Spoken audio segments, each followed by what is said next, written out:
seguimos con nuestra serie de exposiciones sobre el Evangelio de Marcos.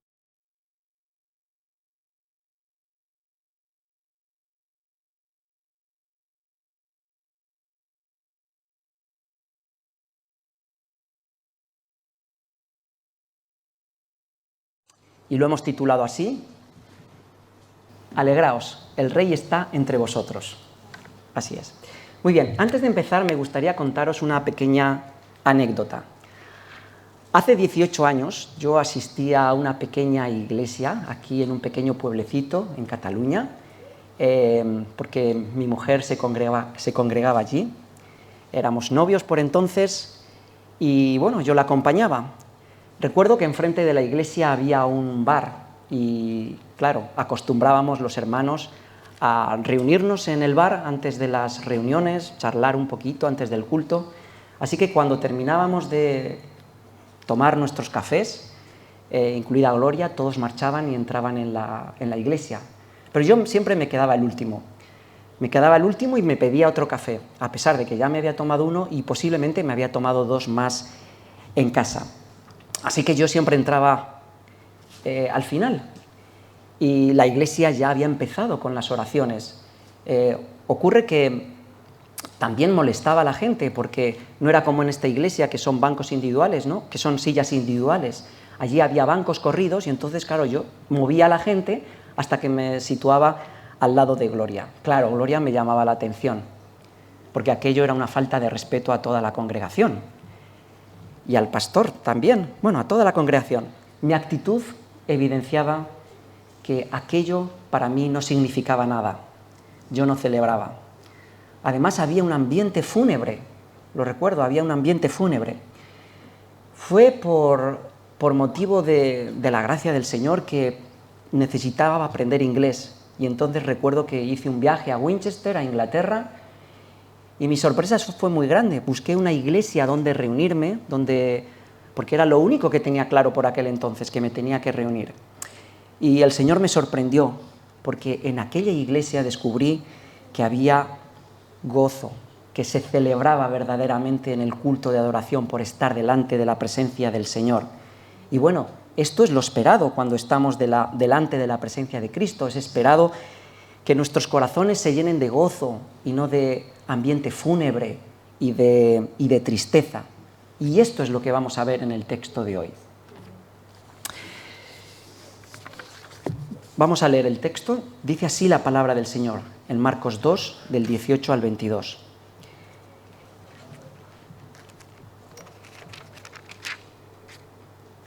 Y los discípulos de Juan y los de los fariseos ayunaban, y vinieron y le dijeron: ¿por qué los discípulos de Juan y los de los fariseos ayunan, y tus discípulos no ayunan? Jesús les dijo: ¿acaso pueden los que están de bodas ayunar mientras está con ellos el esposo? Entre tanto que tienen consigo al esposo, no pueden ayunar. Pero vendrán días cuando el esposo les será quitado, y entonces en aquellos días ayunarán. Nadie pone remiendo de paño nuevo en vestido viejo. De otra manera, el mismo remiendo nuevo tira de lo viejo, y se hace peor la rotura. Y nadie echa vino nuevo en odres viejos. De otra manera, el vino nuevo rompe los odres, y el vino se derrama, y los odres se pierden. Pero el vino nuevo en odres nuevos se ha de echar. Amén. Bueno. Haré una pequeñita oración para que el Señor nos ayude en la exposición. Padre, te ruego que tu palabra, que es tan preciosa, alcance nuestros corazones, que bendigas nuestras vidas, que renueve nuestra mente, que pongas en nosotros claridad, que podamos ver la gloria de Cristo, que podamos alabarte, que podamos exaltarte. Y ayúdame, Señor, en la exposición de este texto, y ayuda a mis hermanos, Señor, aquí congregados, para que podamos entenderlo, comprenderlo y que nos podamos gozar juntos en el día de hoy. Te lo pido en el nombre del Señor Jesús. Amén. Bien, he dividido este texto en dos secciones. La primera sección, de los versículos del 18 al 20, En esta sección nos encontraremos con la escena que ilustra el conflicto. Y la pregunta que surge natural es ¿por qué los discípulos de Jesús no ayunaban, mientras los otros sí que lo hacían? La segunda sección que veremos va del versículo 21 al versículo 22, y esta sección del texto nos presenta dos parábolas que Jesús muestra diciendo que está inaugurando algo completamente nuevo y que ellos no podían entender si seguían aferrándose a las prácticas, a los ritos y a las costumbres. Bien, el evento en que Jesús perdona los pecados, si os acordáis, cuando hacen descender al paralítico por el techo, marcó el inicio de los conflictos con los religiosos de su época. Al perdonar el Señor los pecados del paralítico, se atribuyó una prerrogativa divina, lo que provocó la oposición de los líderes religiosos que consideraron ese acto como una blasfemia. Este conflicto se fue intensificando, como vimos en la exposición de nuestro hermano Adrián. Vimos cómo los fariseos cuestionaron directamente a Jesús delante de sus discípulos, diciéndole ¿por qué come con publicanos y pecadores? Y este texto que estamos considerando hoy, la primera parte del versículo 18, nos dice que los discípulos de Juan y los fariseos ayunaban. Marcos ahora nos lleva a una escena en la que estos discípulos están ayunando, de Juan y de los fariseos. Ahora bien, no sabemos si aún estaban en casa de Leví, Jesús y sus discípulos, pero esto no es lo esencial. Lo realmente significativo es que Marcos coloca esta escena precisamente detrás de la escena de la celebración en la casa de Leví. Recordemos que Leví, también conocido como Mateo, fue llamado mientras estaba al banco de los tributos públicos, y Jesús le llama y le dice: sígueme. Lleno de gozo por haber sido salvado, Mateo organizó una gran fiesta en su casa, invitando a recaudadores y pecadores notorios, aquellos que, como dijo Adrián en la exposición, eran estigmatizados por la sociedad y considerados inmorales. Pero a pesar de ese rechazo que sufrían, Jesús, en su infinita gracia y misericordia, se acercó a Mateo, lo llamó a seguirle y a entrar en su reino. Y Mateo respondió como no se podía responder de otra forma, con alegría, compartiendo ese gozo con los demás. Aquí es precisamente donde se produce un contraste notable. Mientras los discípulos de Jesús comían y bebían y celebraban junto con Jesús, una clara señal de alegría en la presencia del Rey, otros dos grupos de discípulos, los de Juan y los de los fariseos, ayunaban. Ahora pues, la pregunta que surge: ¿quiénes son estos dos grupos de los que nos habla aquí Marcos y por qué están ayunando? Bien, primero hablemos de los discípulos de Juan el Bautista. Sabemos que según Marcos 1:14, Juan ya estaba en la cárcel, había sido encarcelado por Herodes. Juan era el mensajero de Dios, anunciado por Isaías y Malaquías, vino predicando como precursor del Señor, y su mensaje era claro: preparad el camino para el Señor. A través de su predicación y su bautismo, Juan llamaba a las personas a que prepararan sus corazones para recibir al Señor, para que no hubiera obstáculos en su corazón.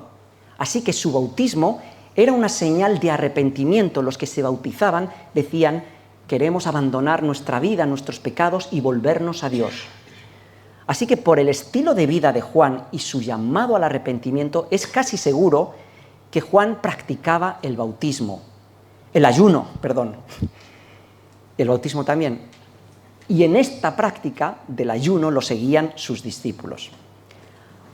Pero Juan identificó a Jesús como el Señor, el Mesías prometido. Recordemos sus palabras: viene tras de mí el que es más poderoso que yo, él os bautizará con Espíritu Santo.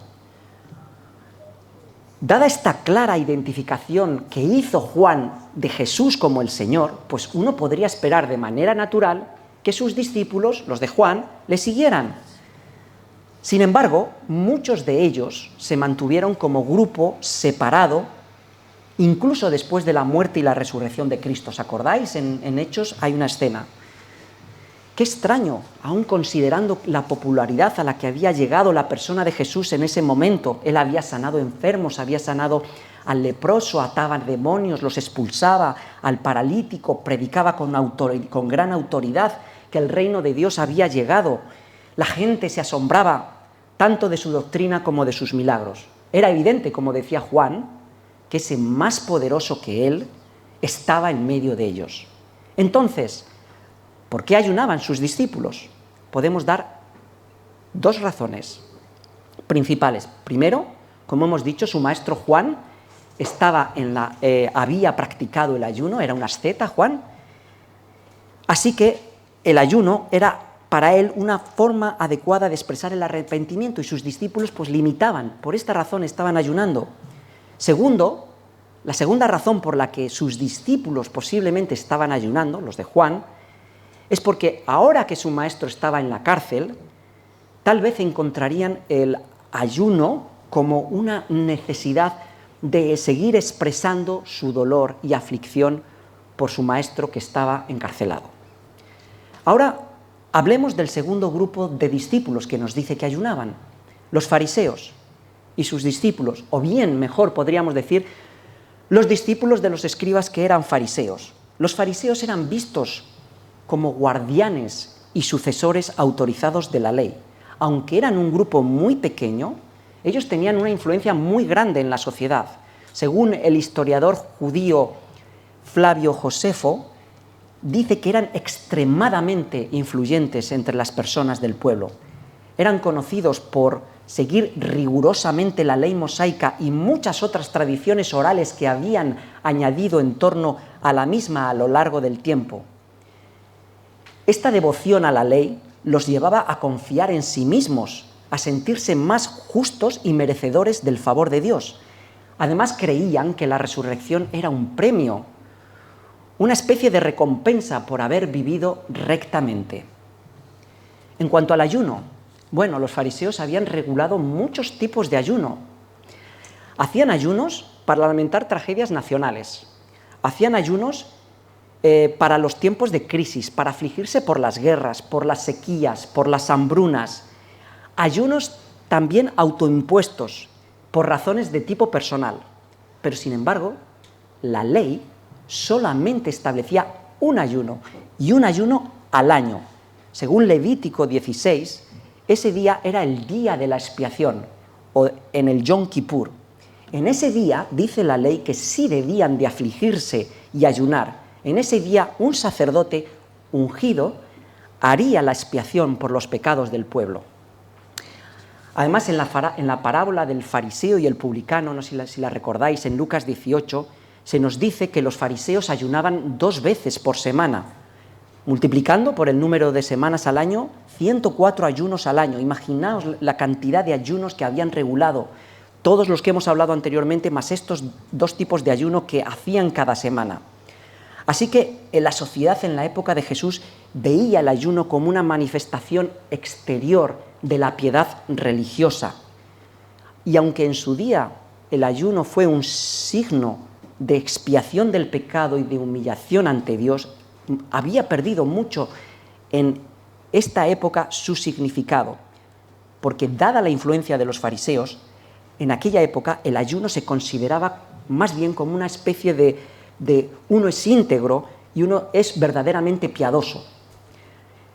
Y si alguno quería ser respetado en Israel, tenía que ayunar.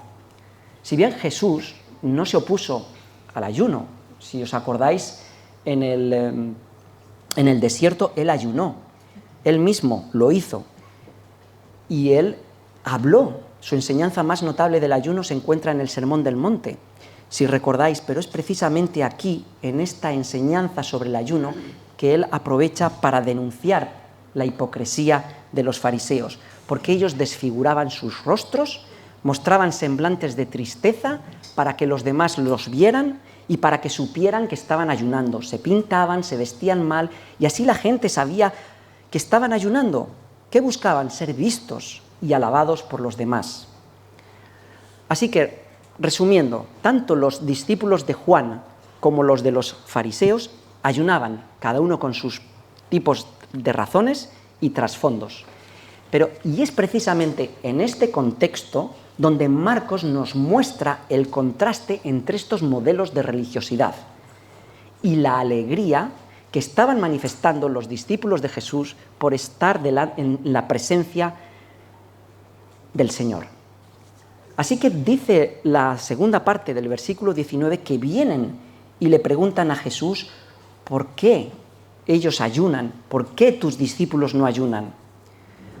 Como hemos ido viendo, si habéis leído el libro de Marcos hasta aquí en las exposiciones, aunque igual algunas nos quedan un poco lejanas, en las dos primeras confrontaciones, en las confrontaciones que ha ido teniendo Jesús con los líderes religiosos de su época, la oposición ha ido evolucionando. Empezó primero con murmuración en los corazones, cuando vieron al paralítico descender por el techo y cuando Jesús le perdonó los pecados y los sanó, y dijeron en sus corazones: ¿por qué habla este de este modo? Blasfemia dice.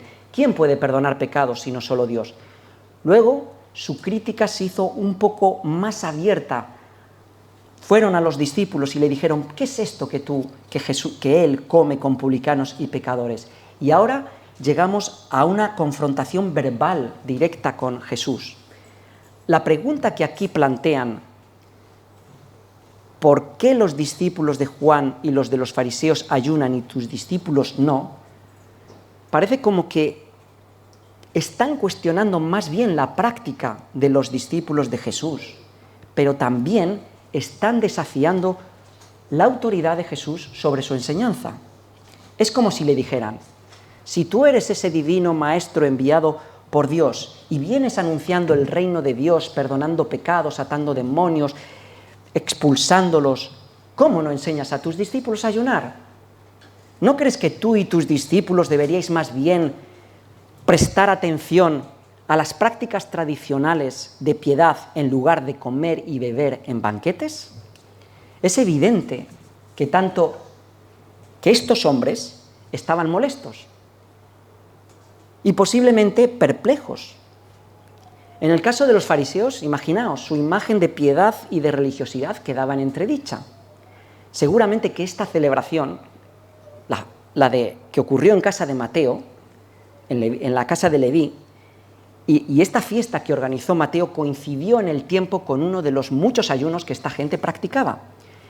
Y estos hombres, seguramente los fariseos, hicieron causa común con los discípulos de Juan, que sabían que también por su estilo de vida practicaban el ayuno, vienen y plantean la cuestión porque les parecía inapropiado que ellos no lo hicieran, que ellos no ayunaran.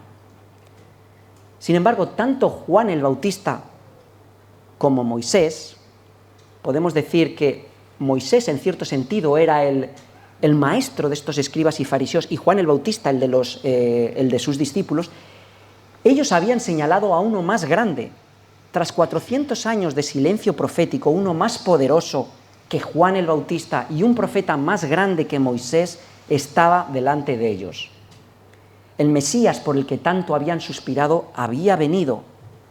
Todo cuanto él hacía manifestaba el resplandor más asombroso de la gloria de Dios, lo que decía y lo que hacía. Aún así, no le reconocieron y no querían creer en él.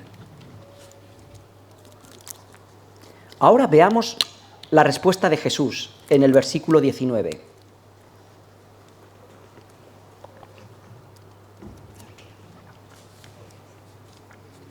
Jesús les dijo: ¿acaso pueden los que están de bodas ayunar mientras está con ellos el esposo? Entre tanto que tienen consigo al esposo, no pueden ayunar.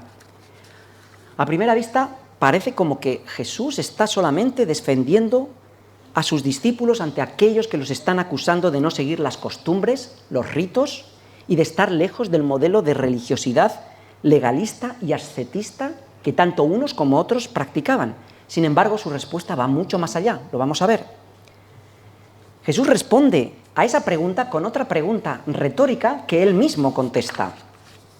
Imaginaos por un momento a estos hombres con caras demacradas por el ayuno, mostrando un aspecto sombrío, un ambiente fúnebre, de luto, de aflicción, y de repente Jesús les responde con una imagen, les está hablando de una fiesta, de una celebración de bodas.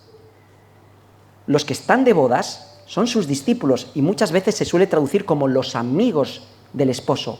Y durante las bodas, pues tanto los amigos como los discípulos no tenían otra responsabilidad más que disfrutar de las festividades. En las bodas había alimento de vino, abundancia de alimentos, de vino, música, baile y diversión, tanto en la calle como en la misma casa.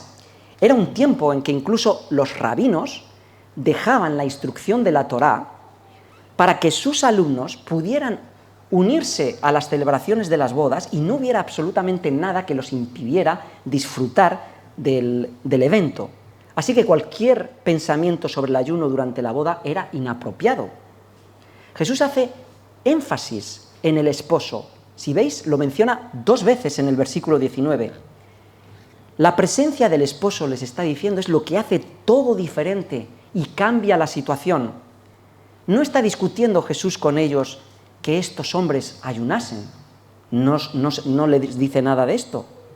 Él está enfatizando que su presencia, el esposo, él mismo, es la que impide a sus discípulos ayunar.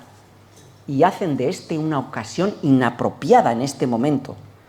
Así que, poniendo su persona y su misión en el centro de la conversación, les explica la razón por la que no ayunan, porque él, el esposo, está presente. En lugar del luto y ayuno, es tiempo para el gozo y la celebración. La fiesta no podía interrumpirse con aflicción, luto y ayuno, pues si no, esa fiesta ya no sería una fiesta. Implícitamente les está diciendo, si los discípulos de Juan y los discípulos de los fariseos entendieran quién es Jesús, estarían de celebración y fiesta en lugar de ayunar. Y por consiguiente, les está diciendo que su molestia con el gozo de los discípulos revela que le estaban rechazando a él, rechazando su reino, incluso rechazando a sus discípulos. Además, Juan el Bautista había dicho, el que tiene a la esposa es el esposo, pero el amigo del esposo, el que está a su lado y lo oye, se goza grandemente de la voz del esposo. Por esto, mi gozo está completo. Esto muestra la alegría del amigo por la llegada del esposo. Y los fariseos conocían muy bien la Escritura. En el texto congregacional que ha leído nuestro hermano Claudio, hemos visto esta profecía en el Antiguo Testamento, en Isaías 62. Isaías, el profeta, usa también esta imagen de una boda para describir el gozo de Dios con su pueblo. Pues como el joven se desposa con la Virgen, se desposarán contigo tus hijos, y como el gozo del esposo con la esposa, así se gozará contigo el Dios tuyo. Isaías hablaba de un día en que el pueblo de Dios no estaría más desamparado ni desolado. Como dice la SV, en esta imagen que acabamos de ver transmite gozo, deleite, hermosura, paz, seguridad, justicia. Dios iba a perdonar a su pueblo en su grandioso plan de salvación. Lo iba a proteger, lo iba a salvar, lo iba a proveer, lo iba a honrar, lo iba a exaltar, lo iba a reconciliar consigo, lo iba a transformar para que fuese justo y ellos también se convertirían en una bendición para otros. Pero por encima de todo, Dios se iba a deleitar con su pueblo, él mismo, con un esposo, con su esposa. Esta imagen del esposo con la esposa simboliza el deleite y la unión de Dios con su pueblo. Pablo, si os acordáis, también utilizó esta misma imagen en Efesios 5 para referirse a la iglesia como la esposa de Cristo. Así que Jesús se está identificando con Dios. Él es el esposo que ha llegado y se está deleitando con los suyos y los suyos con él. Así que en lugar de esa atmósfera de aflicción y de luto, les presenta un tiempo de celebración. El rey estaba en medio de ellos. Ellos quedaban en evidencia, ya que su no celebración era fruto ¿de qué? De su incredulidad y de la dureza de su corazón. Cristo y su evangelio y su verdad no pueden cohabitar con un ambiente fúnebre. Sin embargo, tenemos que decir que el pecado ha afectado de muchas formas nuestras emociones. Y aunque es cierto que el evangelio trae gozo, ese gozo a veces se ve afectado por el pecado, por nuestro pecado, por la depresión, por la ansiedad, por la tristeza, por las enfermedades, por el dolor, por la muerte de seres queridos. Pero recuerda que podemos experimentar ambas emociones, tristeza y gozo, como dijo el apóstol Pablo en 2 de Corintios, como entristecidos, pero siempre gozosos. En esta sucesión de secuencias que hemos visto, Marcos nos ha presentado cómo en Jesús se cumple la promesa de que el Señor iba a venir a salvar a su pueblo, demostrándolo con palabras y con hechos. Juan, su mensajero, vino a bautizar para preparar el camino, como hemos dicho, para que el pueblo no encontrara obstáculos y lo recibiera con alegría.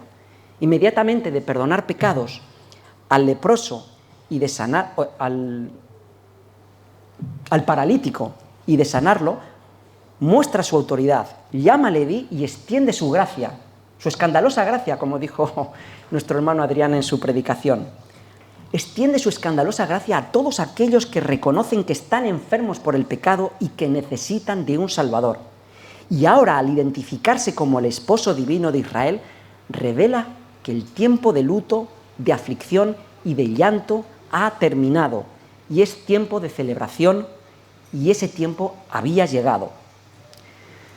No obstante, la fiesta iba a ser interrumpida. Dice el versículo 20: pero vendrán días, sigue hablando Jesús y les sigue diciendo, pero vendrán días cuando el esposo les será quitado y entonces en aquellos días ayunarán.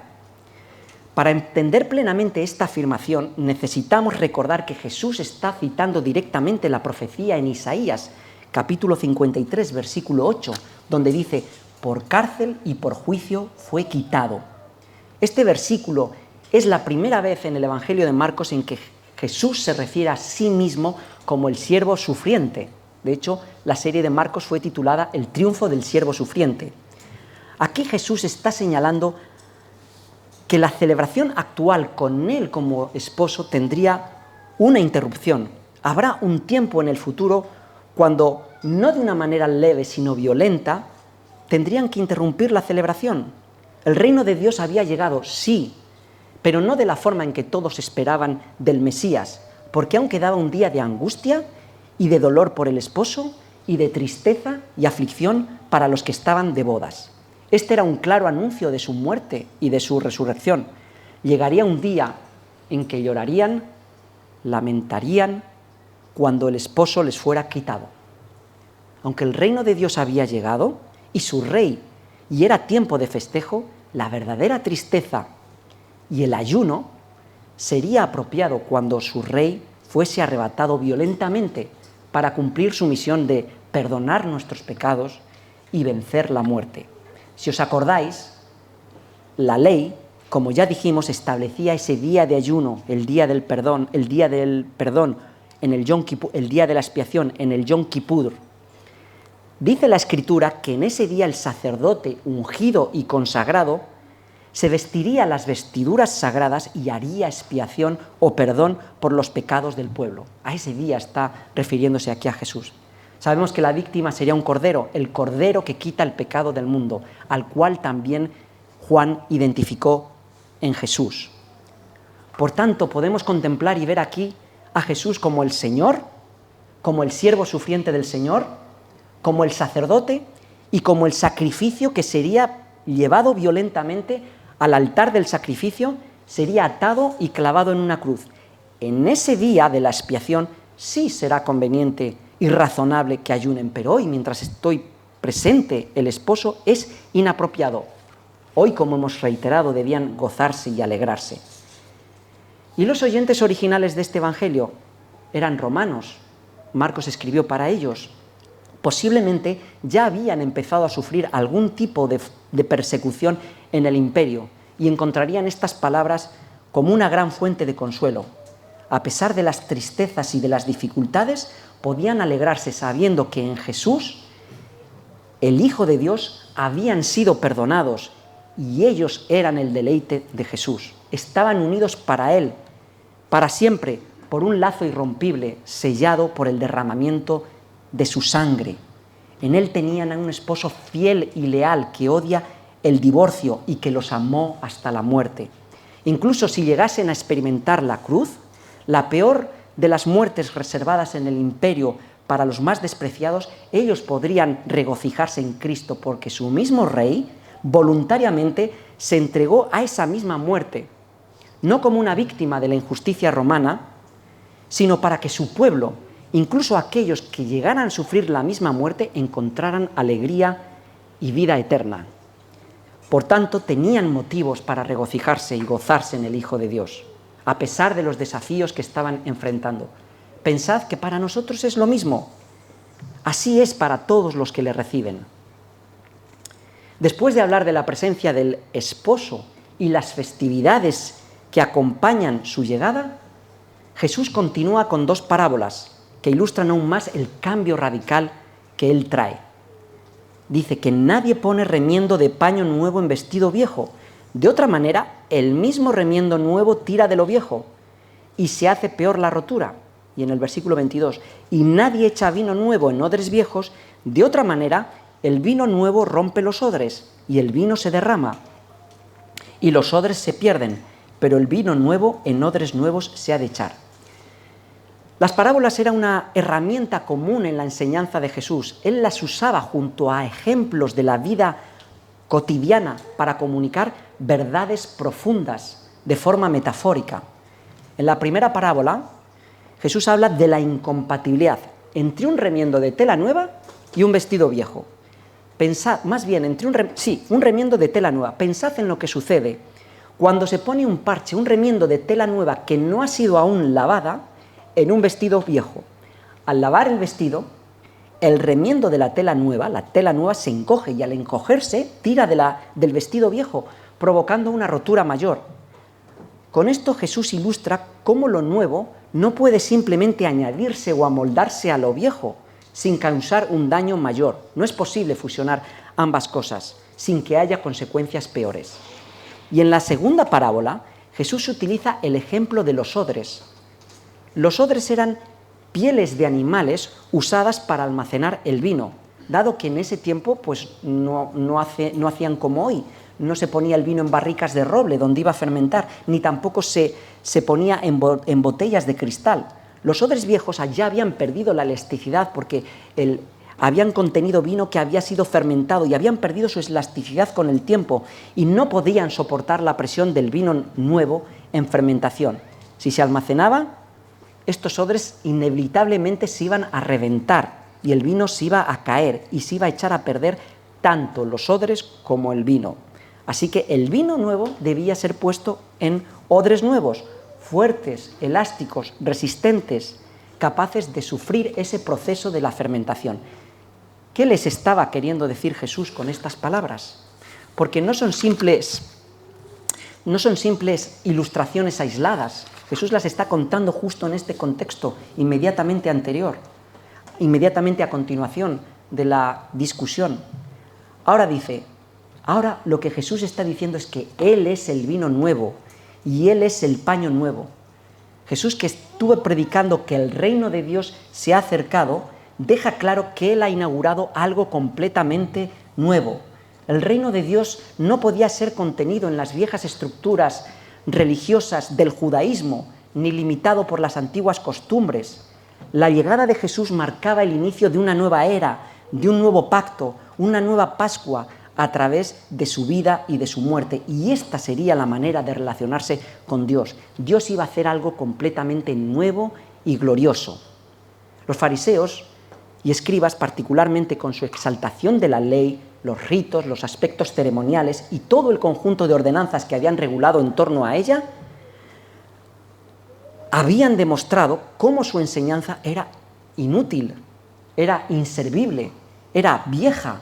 Privaron a la ley de todo su sentido, desvirtuándola y adulterándola, Todo eso era un vestido viejo, un odre de cuero viejo. Él era el vino nuevo que había de ser derramado en odres nuevos. Cristo era la tan añorada bendición que traía libertad, salvación, gozo y transformación para todo aquel que creyese en Él. Los odres nuevos deberían ser odres de gratitud, de libertad y de servicio espontáneo a Dios para su gloria. El vino fermentaría en esos odres nuevos y se expandiría. Los que entraban en su reino serían personas transformadas, no personas con una vieja moral y unas nuevas costumbres. No, ese vino los transformaría, y el poder del Evangelio haría que celebrarían y se gozarían en Cristo, y su poder les daría el denuedo y la libertad gozosa que llevaría el reino de Dios hasta lo último de la tierra.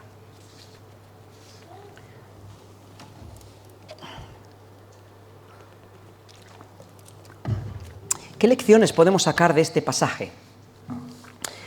Hermanos, vosotros habéis visto cómo los fariseos y los discípulos de Juan rechazaron la alegría de Jesús y de los suyos. La celebración en casa de Mateo los ofendía. Posiblemente estaban resentidos.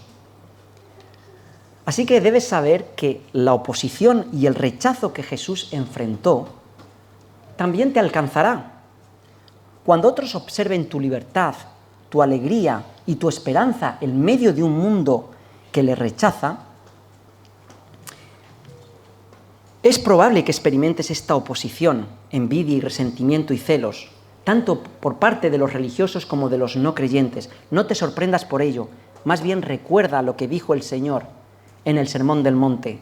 Bienaventurados seréis cuando os insulten, os persigan, o podemos decir cuando tengan celos de vuestra alegría, de vuestro gozo, cuando se sientan resentidos por cómo celebráis y cómo os alegráis en la presencia, en los cultos de vuestro Señor, y mientan y digan toda clase de mal contra vosotros por mi causa. Gozaos y alegraos, porque vuestro galardón es grande en el reino de los cielos. Cuando estas cosas te sucedan, gózate y alégrate, porque esto no solamente significa que tu recompensa es grande en los cielos, sino que también es una evidencia de que estás unido a Cristo. La oposición que experimentarás, o que hayas experimentado, o que estás experimentando por seguir a Jesús, es una señal de que eres un odre nuevo, viviendo la vida que Él te ha llamado a vivir. Tu fidelidad, incluso en medio de la oposición, será un testimonio poderoso de tu relación con Él y de la esperanza eterna que tienes en Él. Pero no olvidemos que este gozo que experimentamos en Cristo también debe reflejarse en nuestra adoración y en cómo tratamos a los demás. Por tanto, debemos ser cautelosos al juzgar a quienes tal vez muestren una celebración más sincera, más alegre y más espontánea que la nuestra. La falta de júbilo muchas veces puede ser no solamente una señal de indiferencia y de apatía ante lo que escuchamos, también puede ser una señal de oposición, de que como yo, cuando estaba en aquella iglesia, no celebraba y estaba como en un ambiente fúnebre. Estamos en la presencia de aquel que ha traído alegría y gozo a nuestros corazones. Así que, hermano, no te avergüences de expresar tu gozo reverentemente, porque celebrar con gozo es parte de nuestra adoración. Muchos de los reproches y quejas que tenemos hacia otros, como vemos la crítica de estos discípulos de los fariseos y de Juan el Bautista a los de Jesús por no ayunar, revela muchas veces nuestra hipocresía también. A veces nos enredamos en contiendas y en debates inútiles y hacemos muchas cosas por interés propio, esperando que Dios tome en cuenta nuestros sacrificios, y a veces confiamos más en esos esfuerzos como una forma de presionar a Dios para que nos dé lo que deseamos. Y cuando Dios se niega a ser manipulado, nos ofendemos y decimos: esta religión no funciona. La hipocresía y el legalismo no ha desaparecido aún. Nuestro corazón aún rebosa de ella.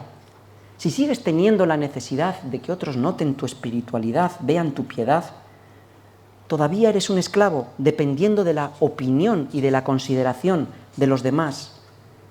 porque no se necesita nada más. No necesitamos añadir, poner nada de nosotros mismos, una penitencia extra para sentirnos realmente perdonados. Si es así, entonces es que no crees que el Evangelio es suficiente, que Cristo es suficiente. Dios no requiere nada más de nosotros, Cristo es suficiente. Hermanos, estos hombres también habían convertido los ayunos en un fin en sí mismo, que los acabó llenando de orgullo y autosuficiencia. Así que te pregunto, ¿es Cristo realmente el fin de todo cuanto haces cuando vienes a la iglesia a celebrar? ¿Realmente es Cristo el fin de todo? Con su legalismo y sus costumbres, ellos no vieron al Salvador, no vieron al Rey, no vieron al Esposo. Así que te pregunto, si has convertido tu relación con Cristo en un conjunto de deberes y de obligaciones externas que te impiden ver el rostro de Dios en la faz de Jesucristo. ¿Y cuándo puedes recordar que fue la última vez que estuviste realmente consciente de la presencia del Señor en un culto de adoración, junto con el resto de tus hermanos, participando con gozo y con la alegría que hay en su bendita presencia? Tenemos que batallar por la fe para ver a Cristo y para que viéndole nos gocemos. Cuando llega el domingo por la mañana, preparémonos para venir a la fiesta, al culto de adoración, con deseos y anhelos de estar en su presencia, de oírle a Él.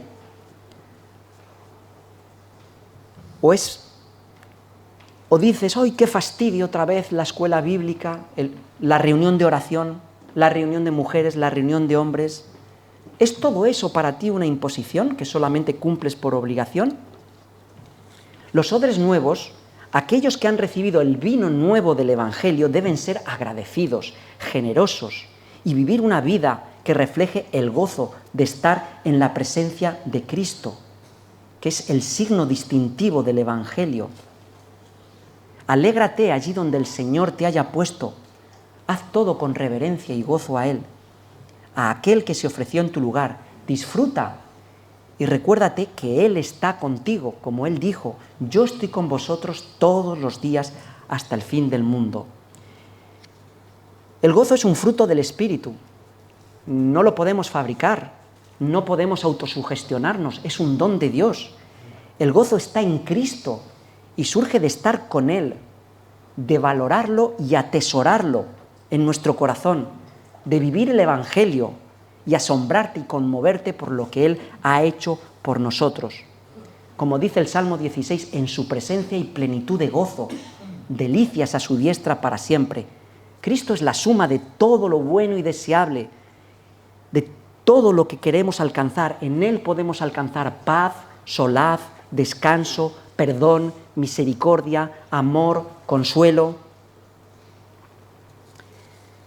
Y para concluir, hermanos, Cristo ya fue quitado violentamente. Ya llegó ese día en que sus discípulos se consternaron cuando vieron el espectáculo de su Rey y su esperanza clavado en una cruz, su rostro desfigurado a tal punto que todos prefirieron mirar para otro lado. El Rey fue condenado, pisoteado, humillado, despreciado, blasfemado. Aquel que vino a salvar a su pueblo de sus pecados, consagrado y ungido por el Espíritu Santo para ser ese sacerdote que hiciera la purificación de su pueblo, se convirtió a sí mismo en víctima y en sacrificio para que tú y yo podamos estar hoy aquí. Él fue aplastado y arrancado de la tierra. Su sed en la cruz fue la sed que se sufre en el infierno, para que tú y para que yo no suframos jamás esa sed que Él sufrió por nosotros. Allí Él se estaba sacrificando por su esposa, por su iglesia, por el Israel espiritual de Dios, por ti y por mí, para presentarnos al Padre limpios, puros, resplandecientes, gloriosos, sin mancha, ni arruga, ni cosa semejante. Quiso darnos un vestido de lino puro y santificarnos. Oh, qué gran esposo y marido es nuestro Señor Jesús, podemos decir. Cuando murió en la cruz, antes de morir lanzó un fuerte grito antes de expirar, pero fue un gentil. No fueron esos discípulos de los escribas y fariseos, no fueron los de su pueblo, fue un gentil, un centurión romano que dijo verdaderamente este hombre era el Hijo de Dios, era Hijo de Dios. Aquel día sus discípulos, que no habían entendido todavía que ese era el día de la expiación que señalaba la ley, en el que debían afligirse y ayunar, en ese día con toda seguridad por el dolor, por la angustia, ayunaron porque su sacerdote, su rey y su esposo cumplió lo que de él se decía en las Escrituras. Con seguridad que ayunaron por la tristeza y la aflicción. Pero después vendría la resurrección y su tristeza se convirtió en gozo. Hermanos, para nosotros ese día ya ha pasado. Jesús resucitó y ascendió a los cielos y se sentó a la diestra de Dios. Y el vino nuevo de Jesús se ha derramado en odres nuevos, empezó a verterse en Pentecostés y se sigue vertiendo hoy. El esposo no nos ha dejado solos, nos ha enviado a su Espíritu. El Espíritu es además la señal de nuestra alianza, nuestro anillo, el que nos une a Él, el que dice que somos su deleite. Él se sigue gozando y deleitando en su iglesia y volverá. Llegará el día en que cuando Él regrese se consumará la unión final en las bodas del Cordero para que nunca más seamos separados de Él y podamos apreciar su belleza y el resplandor de su gloria. Dice Apocalipsis 19, y salió del trono una voz que decía, alabad a nuestro Dios todos sus siervos y los que le teméis, así pequeños como grandes. Y oí como la voz de una gran multitud, como el estruendo de muchas aguas y como la voz de grandes truenos que decía, aleluya, porque el Señor nuestro Dios Todopoderoso reina. Gocémonos y alegrémonos y démosle gloria, porque han llegado las bodas del Cordero y su esposa se ha preparado. Si le has recibido, gózate y alégrate, porque tu Rey hoy está en medio de ti. No sigas enlutado, entristecido, afligido, porque Él vive y Él te ama. Y a ti, amigo, que puedas estar aquí hoy y que puedas estar dudando de estas cosas o que hayas descuidado tu relación con el Señor, ven a Cristo y gózate. Amén. Oremos. Padre, te damos muchas gracias. Estamos gozosos por recordar ese día en que nuestro esposo, en que nuestro Rey, en que nuestro Señor y sacrificio hizo aquel acto por nosotros. Gracias, Señor, porque nos perdonó, porque nos has perdonado todos nuestros pecados, por su vida, por su obra. Bendito sea. Te damos muchas gracias y te rogamos, Señor, que llenes nuestros corazones una vez más de gozo y de alegría, porque en su presencia debe haber plenitud de gozo y delicias a su diestra para siempre. Te adoramos y te alabamos y te damos gracias en el nombre del Señor Jesús. Amén.